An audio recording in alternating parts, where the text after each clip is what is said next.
Good morning, everybody. Welcome to the IBS Hypnosis Protocol intro videos. So today we're going to be talking about children and IBS. I'm going to take you through an article and some information from the National Department of Health and Human Services. So guess what?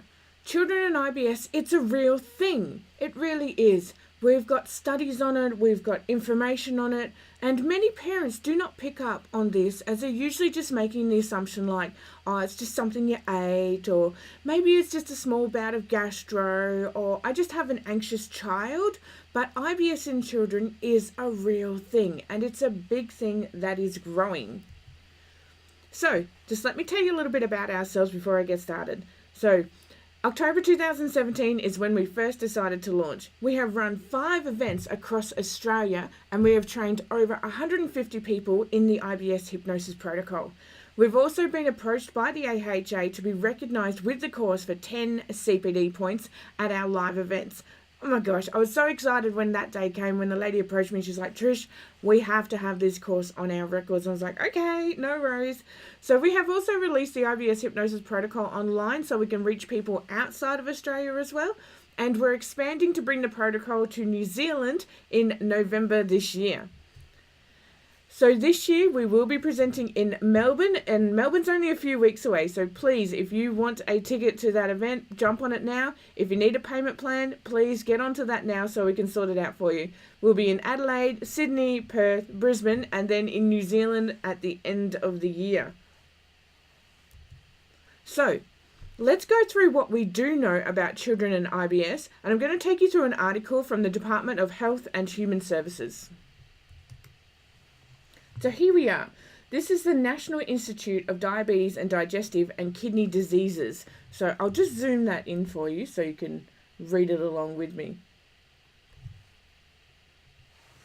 So, Irritable Bowel Syndrome in children. It's a real thing and it's actually happening. So I'm not going to go through what is IBS and what is the GI tract. But what I will show you is how common IBS is in children.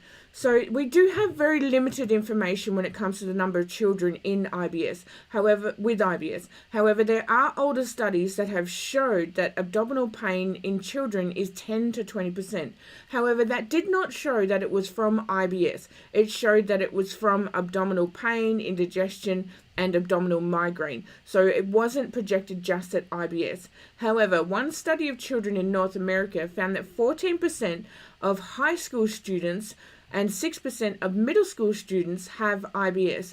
And it also found that it doesn't discriminate. It doesn't care what sex you are, what race you are, what culture you are. It does not discriminate at all. We actually have some studies available that show a lot of girls aged 14 to 16 have IBS and are suffering with it. So what are the symptoms of IBS and children? They're exactly the same as adults. That's just it. So you can get your diarrhea, you can get your constipation, you can feel sick and ill and tired, nauseated, you can be passing mucus, you can get abdominal bloating and mood swings. So it's all exactly the same as an adult. But the thing is, what's causing the IBS in children can be a little bit different. So we can, with the IBS in children, there can be a signal problem between the brain and the gut and the nerves of what's going on with the intestines and the colon. So there can be a signal problem. And the best part about the IBS hypnosis protocol is we actually teach you the hypnosis technique to help get those signals to communicate again. There also may be GI motor problems, and that's what we call normal motility. And motility is just a biological issue. So that's what that means. Hypersensitivity is also caused in adults as well. So some children are actually very sensitive in the abdomen when it comes to the digestion of their food and how it affects them. So that occurs in adults as well. Now, when it comes to children, mental health problems, it's a huge, huge issue. It's the external environment coming in and actually creating the internal environment. So, anxiety and depression and worry, all these sort of things. These are little kids and they're discovering a great big world out there, and we're telling them to go out into the world, but also stay close because it's dangerous. So no wonder we're getting a lot of mixed signals here. We can also our children are also prone to what's known as Sibo, which is a small intestinal bacteria overgrowth. And Sibo can come from a lot of bacteria and eating too many sugars and things like that. And we know that many children before the age of 6 have eaten more sugar in our modern day society than what any other child in a third world country will eat in their whole lifetime. So that's huge. And Sibo is becoming more and more apparent, and that's a bacteria that's actually in the small intestine. And it's similar to Candida as well. Hi, Amanda. How you going, darling? So it's similar to Candida as well. And that's where the bacteria grows and grows and grows in the intestinal tract. And then all of a sudden it has to flush out. And it flushes out in a very, very bad way. The child will have very, very smelly poo. And it'll be quite painful for them to pass. Whether it's diarrhea or constipation, that depends on what they've eaten. And also genetics has been known to be linked in with the IBS. We are still unclear exactly about this, but we do have some information to go on, and we do know that more studies is needed. So how is IBS in children diagnosed? It's exactly the same as an adult. You go into the doctor, you have a chat, they do a stool sample sort of thing, and then you have a look at it. We then start to look at your nutrition, we start to look at your external environment. Where the actual pain is in the abdomen is very, very clear about the IBS as well, because there are different types of IBS. So we teach you about those different pains in IBS so that you can determine what nutritionally your client is actually doing and where in the digestive tract they are actually struggling. Because these bits of information can put you a cut above the rest and really, really make you be seen as a professional of the industry. They also look for diseases in the tissues around the rectum as well, because that can be quite painful for children and they don't understand what's going on. So there's lots of different things that they can do to diagnose children, and it's exactly the same as adults. So as we go down further, how are children with IBS actually treated? Now, the number one thing when it comes to IBS in children is nutrition. We are feeding them all of this stuff that apparently is healthy. Guess what? Anything that comes in a packet that's not a spice is probably not healthy. And even a lot of the spices have sugars added into them, and that comes down to the dehydration process. So it comes down to what the child is eating. We can treat them with medications, but unfortunately the medications are to do with depression and anxiety, and we don't know that it actually works. It's all right for small term use, so 1 to 2 weeks, but it's not good for long term use. We also encourage that your child has probiotics to help with the gut tract and therapies for mental health.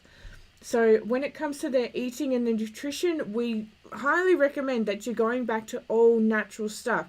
Get rid of the cereals and things like that. Go back to natural foods, okay? So I'm going to scroll past the medications there, but the usual medications that are prescribed are fiber supplements, laxative, antidiarrheas, antispasmodics, antidepressants. Hi, Margaret. How you going, gorgeous? And you usually want to put your child on a probiotic, and a high-quality probiotic as well. Now, this is the best part. If your child is having issues when it comes to their environmental factor, maybe they worry a lot, they don't sleep, they're always anxious, maybe they're depressed and down and out, they're not applying themselves to other children and things like that, they're not really finding their own identity. Some of the best things for IBS with children is talk therapy and hypnotherapy. So hypnosis is highly, highly effective to help the child to relax into a trance so that you can help them with their situation. And that's what leads me on to the next part. We have had clinical trials for children when it comes to IBS. And I'm going to show you an article now from PubMed. Okay, so if you want to look up this PubMed, I'm going to put a link in the description so you can read the whole article.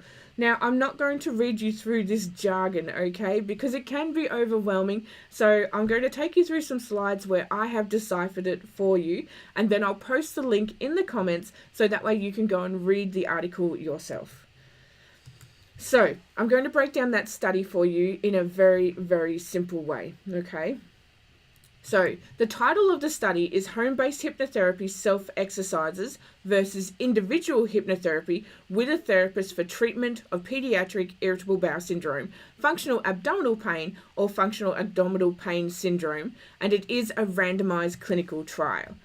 So what is the objective of this trial?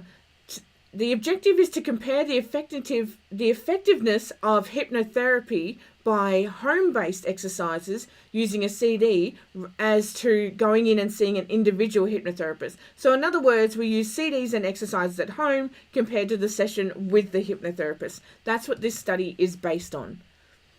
So the main outcomes that were measured, the primary outcomes were treatment successfully directed after treatment after 1 year of follow-up. So basically they did the treatment and then they followed up 1 year later. So the treatment was successful in 50% or greater in reduction of pain frequency and intestinal scores, so intensified scores. So when it comes to the scoring pattern, they actually found a 50% or more greater reduction in the pain frequency.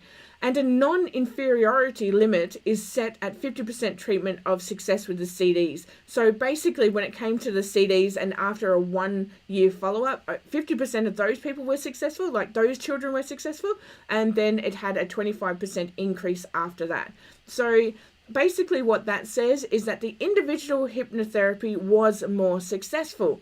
However, the conclusion reached that long-term effectiveness of home-based hypnotherapy, so listening to CDs for children, so for audios and stuff like that, was not inferior. It actually worked. It produced the same amount of results. And what happened was after the 1 year follow-up, they found that a lot of parents were the ones that were not following up on the nutrition properly. And that's where it dropped from the 50% down to the 25%. But they found that it works. So that's what we're providing this year at this IBS hypnosis protocol is children and IBS, because we know it works. We have the studies behind it. So I encourage you to read the full story. I'm going to stick that link in the comments below and browse around pubmed.gov for some more great studies when it comes to this. If you find anything, please let me know in the group and post about it, because I'm always looking for new and improved content. I'm always looking for up-to-date content as well. So if you find anything, please shoot it to me in Messenger or add it to the Facebook page so others can enjoy it as well. So here are some things that I highly recommend. Come along to our IBS live event and learn about children and IBS. It's our bonus this year and it is a real thing. If you have a child that is having ongoing abdominal pains, please get it addressed. It may not just be growing pains. It may actually be feeding the child like the small and food intolerances that will grow into a large intolerance later on in life. Maybe your child has what's known as an abdominal migraine. That's where it's constantly dehydrated and it's stressed out, and it leads to the IBS, which is the irritable bowel. So this thing generates over time and it gets worse and worse and worse. If IBS is not treated effectively, it can develop into irritable bowel disease, and once you've got that, it's no cure, okay? So if your child is having ongoing abdominal pains or bloating or, trouble going to the toilet for a poo or something like that, please get it addressed. Make sure that you're looking at nutrition, because you may be feeding your child a very small food intolerance that will grow into a big one later on. So understand that IBS isn't a life sentence for your child or as an adult. You're much more than IBS. This is not a life sentence. And the thing is, once you take out that food intolerance, the body then grows its immune system again. It's a beautiful, wonderful healing mechanism, and then it will start to heal that GI tract. And some people can actually go back to eating their family favorites later on in life when they've healed that digestive tract once more. So grab your seat to the IBS event training that is near you. You can book online with pallenandpalmer.com/events. I will stick that link below.